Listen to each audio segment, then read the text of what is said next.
Unofficial phone বিক্রি বন্ধের প্রতিবাদে ঢাকা সড়ক অবরোধ 2 ঘণ্টা পর প্রত্যাহার করল মোবাইল ব্যবসায়ীরা। তবে রাজধানীর কারওয়ান বাজার সহ বিভিন্ন পয়েন্টে অবরোধের কারণে থমকে যায় যান চলাচল।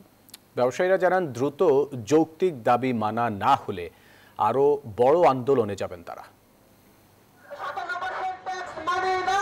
বুধবার সন্ধ্যায় সার্ক ফোয়ারার চারপাশে আগুন জ্বালিয়ে অবস্থান নেন কয়েকশো মোবাইল ফোন ব্যবসায়ী। বন্ধ করে দেয়া হয় যান চলাচল।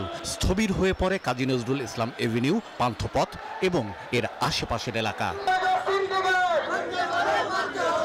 ব্যবসায়ীরা জানান, ক্ষুদ্র বিক্রেতাদের স্বার্থ রক্ষায় প্রস্তাবিত ন্যাশনাল ইকুইপমেন্ট আইডেন্টিটি রেজিস্টার বা NIR পদ্ধতির সংস্কার করতে হবে। 57% যেটা অযৌক্তিক ট্যাক্স, এটা কমিয়ে 15% নিচে করে।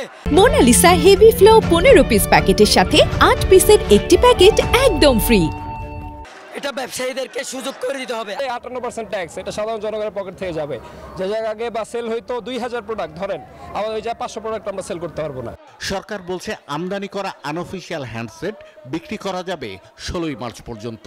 তবে বিক্রেতারা বলছেন, এই সময়সীমার মধ্যে তাদের কাছে থাকা সকল হ্যান্ডসেট বিক্রি করা সম্ভব হবে না। তাদের 15 ডিসেম্বরের ভিতরে যদি মালগুলো আমাদের প্রোডাক্ট যে বাজারে আছে, মার্কেটে আছে, সেই প্রোডাক্টগুলো যদি অ্যাক্টিভ না হয় আমাদের প্রোডাক্টগুলো বাতিল হয়ে যাবে। আর এতগুলো ব্যবসায়ী পথে নামবে। রিকশাওয়ালারা যখন রাস্তায় নামে তাদের একটা দাবি থাকে, তাদের পেটের দায়। এখন আমরা আমাদের পেটের দায়ে এই দাবিতে নেমেছি রাস্তায়। তৈয়ব আমাদের সঙ্গে প্রতারণা করেছে। আমাদের এখন একটাই দাবি, তৈয়বের পদত্যাগ।